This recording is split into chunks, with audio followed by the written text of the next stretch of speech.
بسم الله والحمد لله والصلاة والسلام على رسول الله. اما بعد. برادر، به من سخن شیخ الاسلام علی بن خدیر الخدیر علامه حفظه الله و رعاه و فک اسره را ارسال نمودند و گفتند که به ما همین سخنشان را بیان بکنید و یک چند دقیقه ثبت بکنید، تسجیل نمایید و به ما ارسال کنید. من حالا تسجیل میکنم به خاطر بیان کردن سخن علی بن خدیر الخدیر و بعض نافهمی هایی که شاید در بین برادرها باشد. سخن علی بن خدیر الخدیر که در اونجا میگویند در مسئله مشرک و عذر المشرک، معروف است که علی بن خدیر الخدیر در مسئله العذر بالجهل کتاب نوشته هستند و نام کتابشون متممه لکلام ائمه الدعوه و در اینجا از سلف شروع میکنند، همه سخنها را میآورند، ابن تیمیه، محمد ابن عبدالوهاب میآورند و شبهاتی که هست میآورند که مثلا کسایی که عذری هستند از سخن ابن تیمیه رحمه الله و محمد ابن عبدالوهاب وضع شبهات میآورند، من این جوابهایش را میگویند و غیره. بالاخره میگن که جهل در شرک اکبر عذر نیست و در این مسئله کتابی که هست ما ترجمه کردیم، مطالعه بکنید، خیلی کتابی مفید است. اما مسئله دومی که صحبت میکنن مسئله عذر المشرک است. علی بن خدیر الخدیر حفظه الله در این نوار تسجیلی که در یوتیوب وجود دارد و به زبان روسی ترجمه شده است میگویند که عذر المشرک میگند اگر در یک نفری معین در بالایش التباس شود، یعنی یک آدم موحد مسلمان برایش یک مشرک فهمیدن یک مشرک پنهان شود، یعنی یک مشرک شناخته نتواند، زیرا که شرک چی باشد؟ خفی باشد.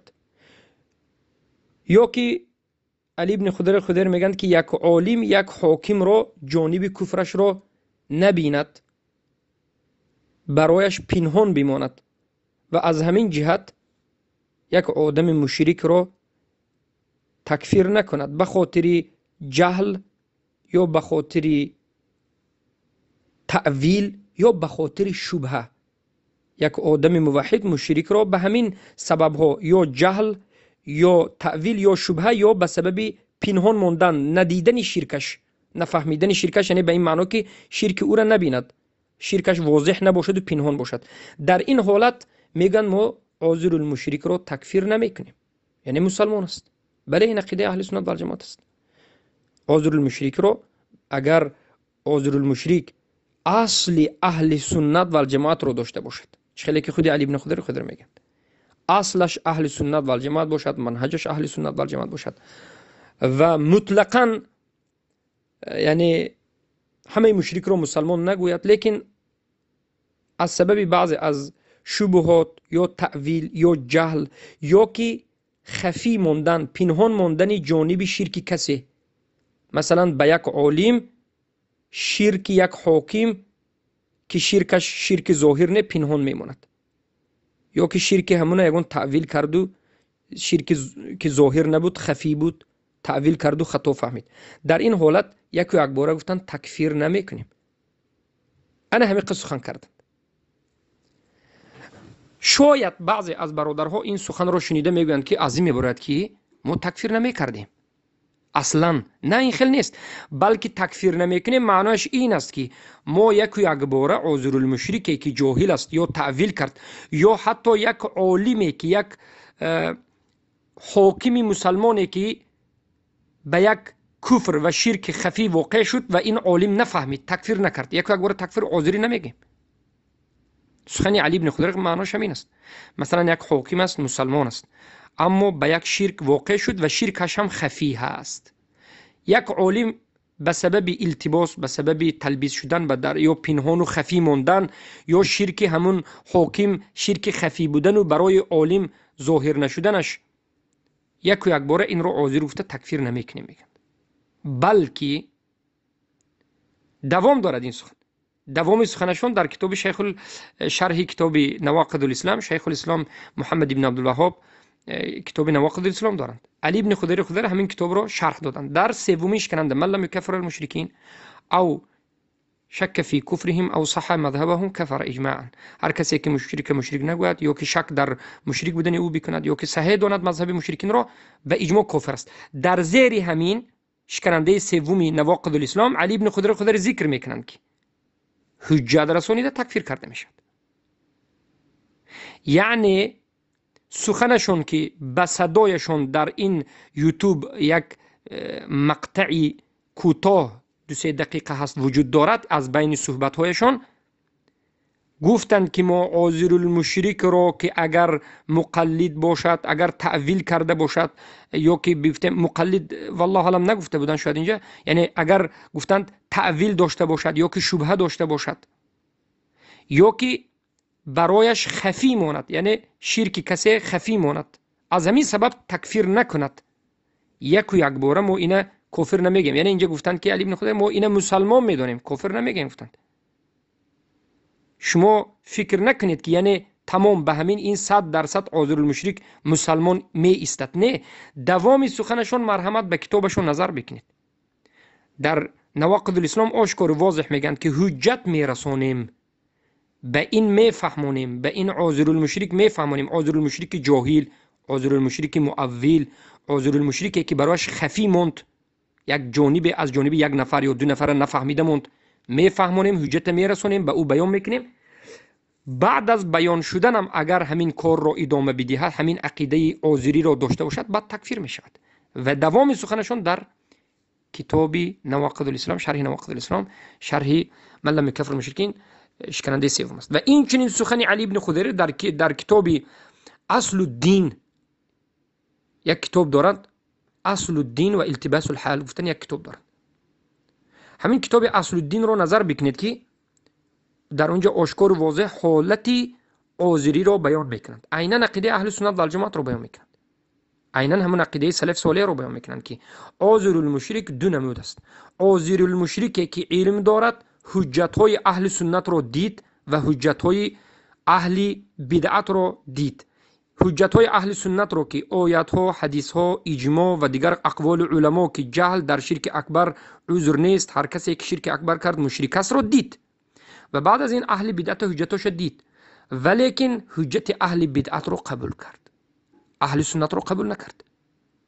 این آدم، این عاذری کافر است. برای این حجت رسانده نمیشد، کافر است، زیرا که به این حجت رسیدگی است. این علم دارد.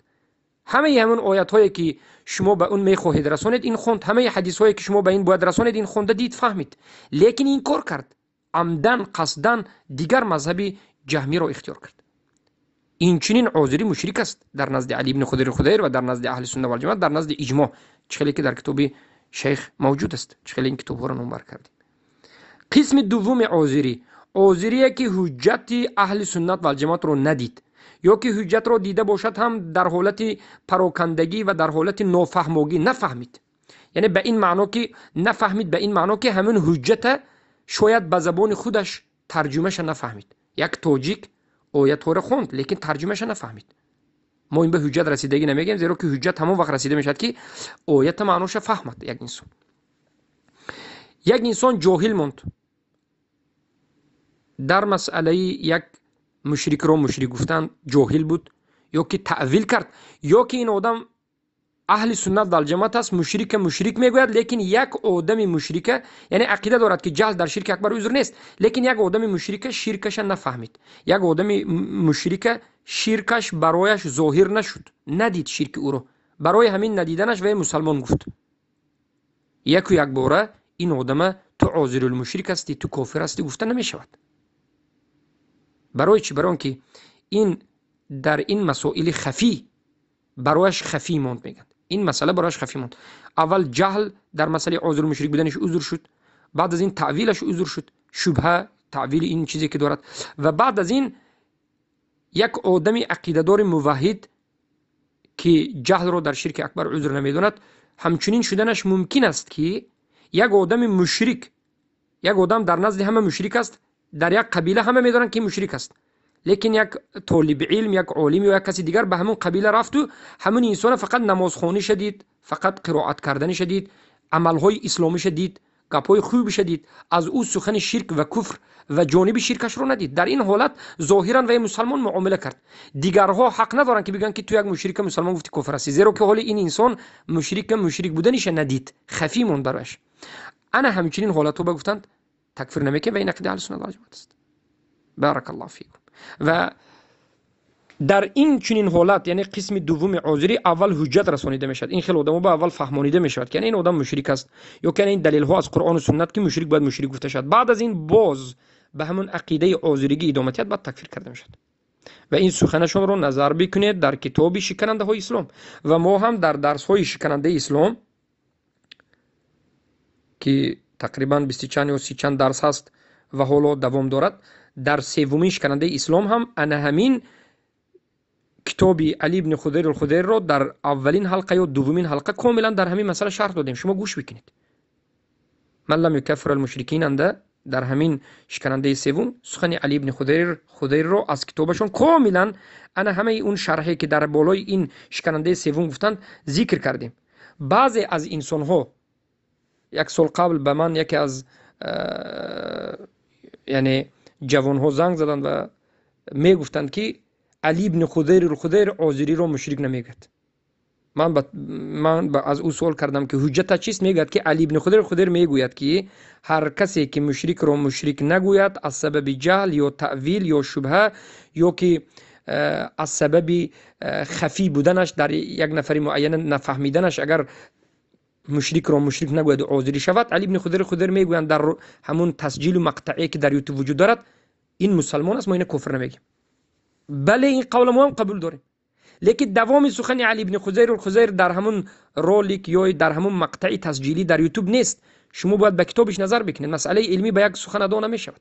در دوامش میگن که حجت میرسانیم، میفهمانیم، بعد از حجت رسیدن و فهمیدن باز همون عقیده باطل ادامه بدید و مشرک رو مشرک کرد، خودش مشرک است، خودش تکفیر میشد. عذر المشرک جاهل البته اول حجت رسانه بعد تکفیر میشد. این عقیده همه اهل سنت و جماعت است. از سلف صالح ذکر کرده، چخیلی که در کتاب اصل السنه و اعتقاد الدین تکفیری کسایی که کلام الله را مخلوق میگفتند ذکر کردیم که همه به اجماع سلف صالح گفتند که من لم یکفر، یعنی من کسایی که کلام الله مخلوق میگند کافرند. من قال کلام الله مخلوق فهو کافر و من لم یکفره، یعنی کسی دوم عذری، کسی که کلام الله مخلوق گوید، کسی دوم همون مخلوق گفته رو اگر کافر نگوید، مما یفهمو، کسی که علم دارد میفهمد و میداند و همون تکفیر نکند، فهو کافر. عذری هم کفر است. شرط عذری ممن یفهمو، یعنی کسی که فهم دارد، یعنی کسی که علم دارد. علم نداشته باشد، جاهل باشد، بوین له، به این بیان کرده میشد و بدع. بوین له یعنی آدم جاهل هم خیلی جاهل است گفته نمیموند، این جاهلی مبتدی است میگه حجت میرسونید، بعد از حجت رسیدن اگر باز مشرک میشونه بعد تکفیر میکرد. این به اجماع عقیده سلف صالح است. علی ابن خضیر الخضیر هم در یک چند کتابشون گفتند. علی ابن خضیر الخضیر در باب عقیده خیلی کتابای زیاد دارد. در کتاب تحقیق توحیدشون هم این چیز ذکر است، در کتاب اعتصام المعتصم فی التوحید هم ذکر است و در کتاب شرح نواقض الاسلام که خیلی خوب مختصر نوشتگی هستند، خیلی مختصر است، نظر بکنید به کتاب شرح نواقض الاسلام در شکننده سوم در مسئله اصل الدین گفتن کتاب نوشته هستند. این کتاب التأویل و التباس الحال این چیز ذکر کرده هستند و در مسئله طبقات الناس گفتن کتابشون این مسئله ذکر کرده هستند. این چیز معروف است، مشهور است، بعضی وقت خطا میفهمند. بارک الله فیکم.